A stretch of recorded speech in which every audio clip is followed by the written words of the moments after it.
बेलू उत्तर पश्चिम बंगोपसागर और संलग्न गांगेय पश्चिम उत्तर ओडिशा और बांग्लादेश उपकूल निकट में अवपातर रूप नेब बोली जनापड़ी। यह प्रभाव में सारा राज्य में सप्ताहे जाए वर्षा लगी रहा उपकूल और दक्षिण ओडिशा रे वर्षा एवं बोली आंचलिक पाणीपाग विज्ञान केन्द्र पक्षर पूर्वानुमान करा जायछि। लघुचाप क्षेत्र प्रभाव में 9 ରୁ 10 तारीख जाए दक्षिण उपकूल और अभ्यंतरीण जिला सहित मयूरभंज केउंझर और सुंदरगढ़ एवं 10 और 11 तारीख बेलू बालेश्वर और भद्रक रे प्रबल अति प्रबल वर्षा होबार संभावना रही।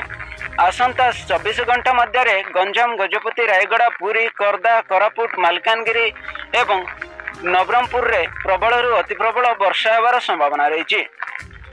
बालेश्वर भद्रक जाजपुर केन्द्रापड़ा कटक जगतसिंहपुर पुरी करदा नयागढ़ गंजाम गजपति मयूरभंज केन्दुझर देवगढ़ झारसुगुड़ा अनुगुल ढेंकानाल एवं संबलपुर आदि जिले में केतेक स्थान रे बिजुली सह गड़गड़ी वर्षा होबार संभावना रही बोली आंचलिक पाणीपाग विज्ञान केन्द्र पक्षर सूचना जारी करा जायछि।